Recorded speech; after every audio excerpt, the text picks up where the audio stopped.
Siempre al amanecer, mi camino a recorrer me llama y me lleva, solo verte. Hola oyentes, volvemos a encontrarnos aquí en Radio Sefarad con Etel Barilka para caminar el judaísmo juntos. ¿Qué tal, Etel? Muy bien, Jorge, ¿cómo estás tú? Muy bien, hoy tenemos la parashá Be'alot Ha, que tiene que ver con la menorá. Ahora nos vas a explicar qué visión le damos para sentirnos que esta vez, cuando leamos esta parashá, vamos a descubrir cosas nuevas.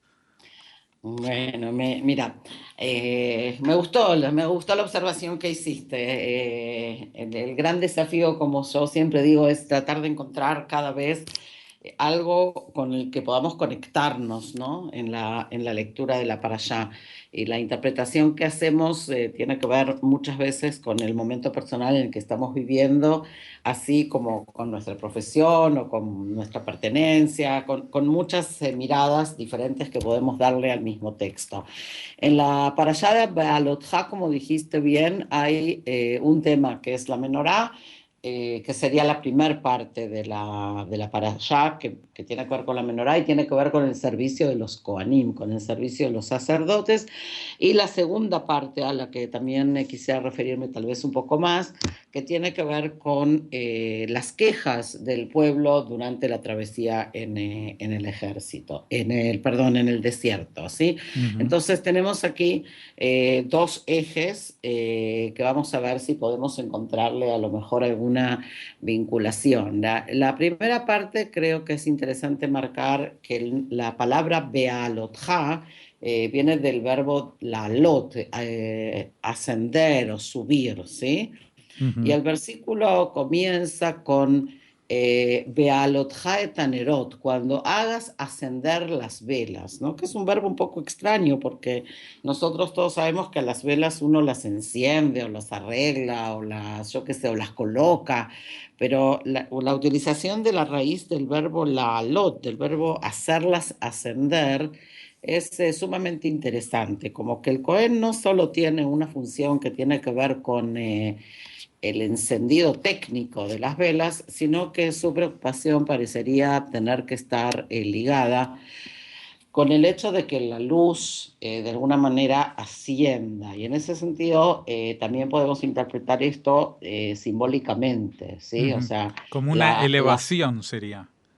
¿Perdón? Sería una elevación, que es... Sería una elevación, sí, sería algo también así como que espiritual, la sí. llama suba, ¿no? Uh-huh. El texto dice, Be'alotha et hanerot, cuando hagas subir las velas, cuando eleves las velas, el mul pnea menorá, cuando hagas sí, ascender o subir las velas sobre la menorá, darán luz sus 7 brazos o sus 7 velas. Y es interesante este verbo que algunos interpretan, como decía recién, más simbólicamente o más metafóricamente, que tiene que ver con que la función del Cohen, del sacerdote, no es solo una función técnica de encender las velas, sino que tiene que ver con una manera de encenderlas y de hacerlas ascender, porque la función tiene otra vez connotaciones espirituales. Podemos entenderlo como un texto totalmente simbólico,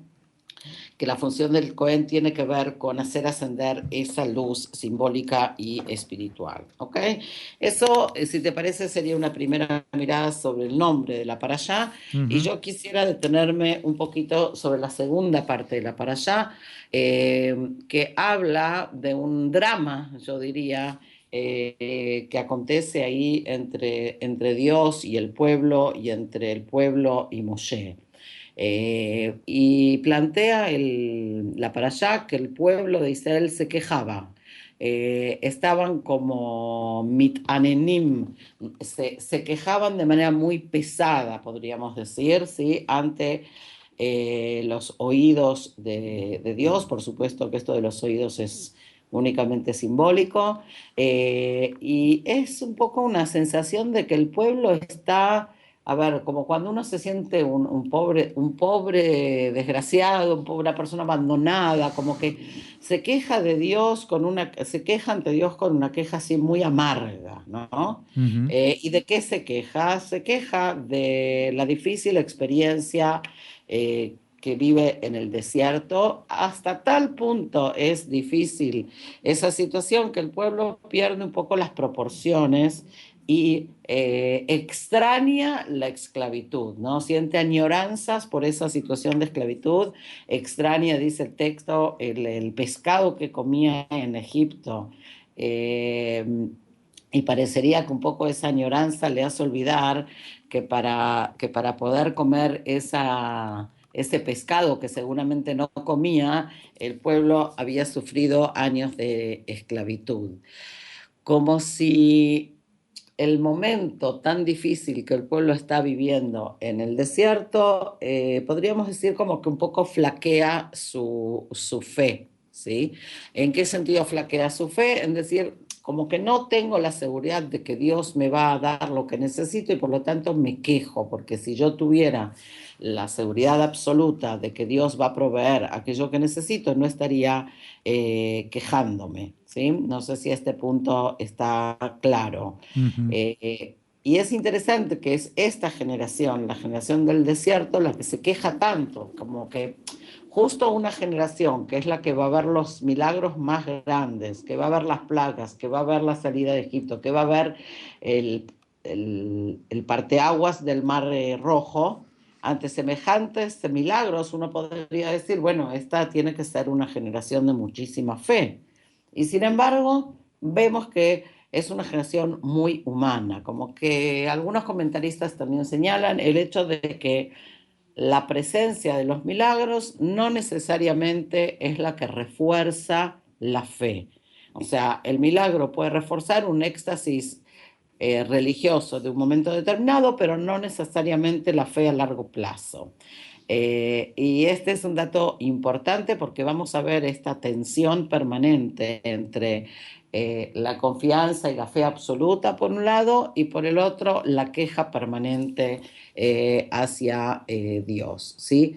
La situación es tal que hasta Moshe en algún momento siente que no puede ya más con esto, con esta situación, ¿no es cierto? Eh, y en definitiva, lo que va a acontecer es que también Moshe va a eh, juntar a los líderes del pueblo para que le ayuden a gobernar, ¿sí? A los 70 ancianos, a los 70 sabios que le van a ayudar a gobernar al pueblo, como que es necesaria dividir la función del liderazgo.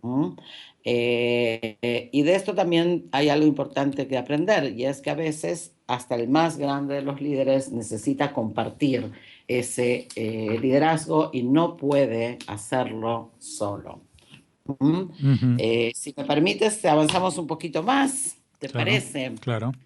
Entonces, hacia el final de la parashá tenemos dos personajes que son Eldad y Meidad, que normalmente no les prestamos mucha atención, pero que sin embargo creo que son interesantes, porque eh, lo que aparece aquí escrito es que estas dos personas se habían quedado dentro del campamento y de alguna manera había llegado a ellos el Espíritu de Dios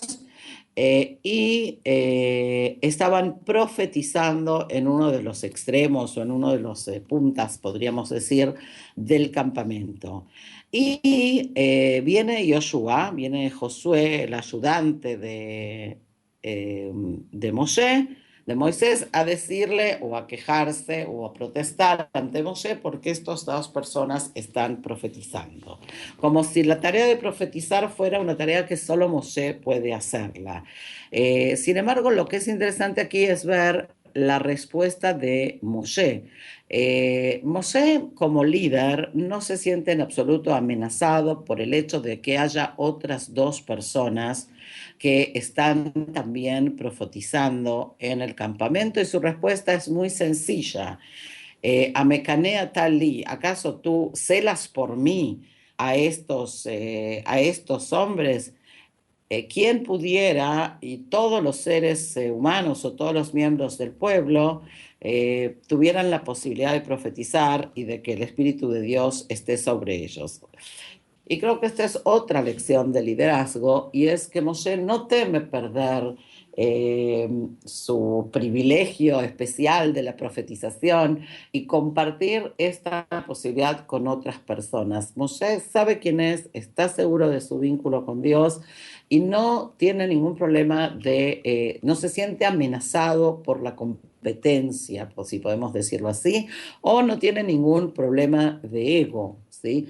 Él tiene claro cuál es su función, por qué él ocupa el lugar que ocupa, cuál es su vínculo con Dios y cuál es su capacidad de profetizar. Y no necesita impedir por eso que otros puedan o no puedan profetizar. Eso es un elemento. Y otro elemento interesante es que el poder de la profetización no necesariamente está ligado a el rol o la función formal.